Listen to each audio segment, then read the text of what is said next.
તો good morning મિત્રો, જય માતાજી. કેમ છો બધા? મજામાં? જો કે આપણો વિડીયો જોતા હોય તો બધા મજામાં જ હોય. ને સવારના વાગ્યા છે 9:30 જેવું થયું છે ને આપણે ઉઠી ગયા છે. આજે તો સવારમાં વરસાદ આવી ગયો અને કાલે મિત્રો દવા બહુ છાંટી હતી ને તો પગું ને ખંભા ને એટલા દુખતા હતા ને કે હાવ 9:30 વાગ્યા સુધી ઉઠવાનો વારો જ ન આવ્યો. એટલે પછી ઉતાર્યા ને એ ઉઠ્યો ને ઉઠીને જોયું તા વરસાદ ચાલુ હતો ઝીણો ઝીણો. તો એવું કંઈ કામકાજ તો થાય નહીં તો આપણે હાવ છે ફ્રી હાવ છે નેવીરા. તો વિચાર કરીએ કે કાકાના ઘડીકર બેહવા જઈએ ને ટાણું કાઢતા આવીએ, કંઈક ટાઈમપાસ કરતા આવીએ ને નહોતા બોલતા આવીએ. તો હાલો વિડીયોમાં બન્યા રહીજો આગળ. તો જઈએ આપણે આપણા કાકાની વાડીએ બેહવા.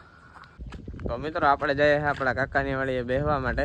તો હું પહેલાં તો રસ્તા ઉપર નીકળ્યો હું બધો નજારો જોવા, વરસાદ કેવો આવ્યો એ જોવા.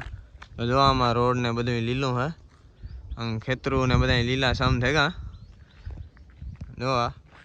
એટલો હાજો કંઈ વરસાદ નથી, થોડો ઘણો કંઈ જાજો ને હરવડા જાય બેસ્યા, પણ કંઈ કામકાજ નથી થાય.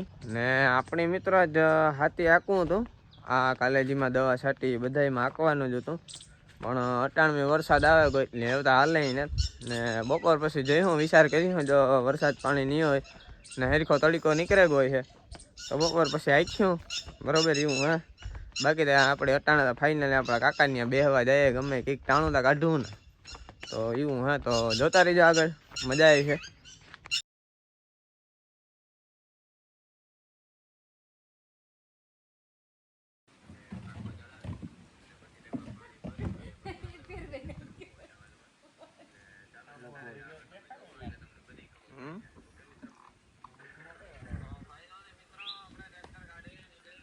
તો ફાઇનલી ગાઈસ અમે બધા રખડપડી કરવા નીકળ્યા. જો આપણા હે મનીષભાઈ ને અજયભાઈ, પાછળ આપણા વિજયભાઈ છે. તો જોતા લીધો આગળ વિડીયો મિત્રો, મજા આવી છે. તો ફાઇનલી મિત્રો મજાક મસ્તી કરી અને આપણા અંકલની ઘડીક વાર બેઠા, બીજા આપણા 2-3 ભાઈઓ આવ્યા હતા એ બધા એમ બેઠા હતા ને એ જઈએ આપણે ઘેર. તો ચાલો હવે મળીએ ઘરે જઈને. તો ગુડ ઇવનિંગ મિત્રો, બપોર પછીના વાગ્યા છે 4:30 અને સવારે અંકલની વાડીએથી આવી ઘરે પૂગી અને હું જમીને સૂઈ ગયો હતો, થાકી ગયો હતો એટલે થોડું માથું દુખતું હતું તડકાના હિસાબે. અને મિત્રો અત્યારે ઉઠી ગયો હું, 4:30 વાગ્યા છે અને ચા પાણી પણ પી લીધા છે મિત્રો. અને તડકો નીકળી ગયો છે અને વરસાદ જેવું કાંઈ છે નહીં. તો હવે આપણા ખેતરમાં હાથી હાંકવાનું કામ ચાલુ થઈ ગયો હે. તો આપણા 2 ભાઈઓ હાથી હાંકે છે. તો ચાલો આપણે ત્યાં ઘૂમરો મારવા જઈએ. આપણે ઘરેથી નીકળી ગયા છે ને વિજયભાઈ ને અજયભાઈ હાથી હાંકે છે આપણા બીજા સામેના ખેતરમાં. ઘરવાળા ખેતરમાં લીલો છે એટલે નહીં હાલે એમ હોય, એટલે સામેના ખેતરમાં એ 2 હાંકે છે. તો ચાલો આપણે ત્યાં જઈએ, ઘૂમરો મારીએ, હું કે પોઝિશન કેવું કાલે હાથી એ બધું જોઈએ ને તમને બતાવીએ. તો જોતા રહેજો મિત્રો વિડીયોમાં આગળ. મિત્રો આપણે આપણા ખેતરમાં આવી ગયા છે, તો જરાક તમને નજારો બતાવી દઉં, જોઈ લ્યો મિત્રો.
પૂગી ગયા હે અને આપણા મોટા બાપા સ્પ્રાઇટ લઈ આવ્યા હતા.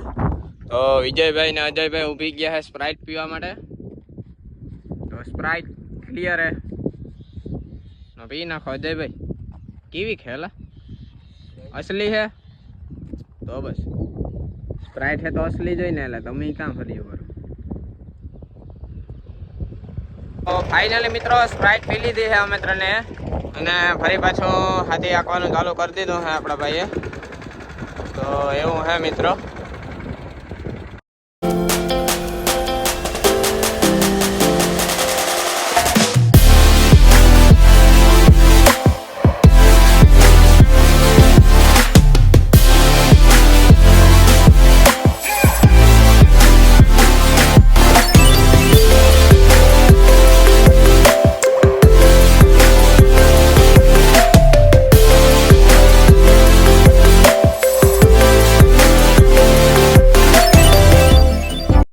આપણે તો હાથી આગતા નહોતા, આપણે તો સાઈડમાં બેઠા હતા.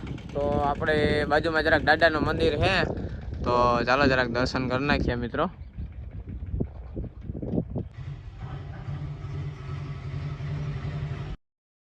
તો જુઓ મિત્રો, આપણે એક મસ્ત મજાની બિલાડી દેખાઈ ગઈ, જેને આપણી ભાષામાં મીંદડી કહેવાય.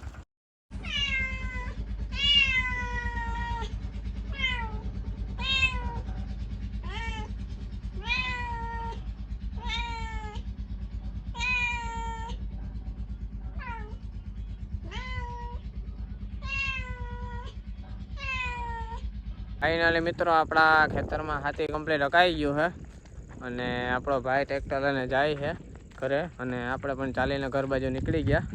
તો આ ખેતર આપણું જે હતું સામેનું એ આખું પૂરું થઈ ગયું છે અને કાલે આપણું જે બીજું સામે ખેતર છે જે મોટું, એમાં કાલે આંકવાનું છે હાથી મિત્રો. તો આજનો વ્લોગ અહીં પૂરો થાય છે મિત્રો. તો મળીએ ફરી પાછા કાલે નવા વ્લોગમાં. અને વિડીયો પસંદ આવે તો લાઈક કરો, શેર કરો અને સબસ્ક્રાઈબ કરવાનું ના ભૂલતા. બાય બાય મિત્રો, જય માતાજી.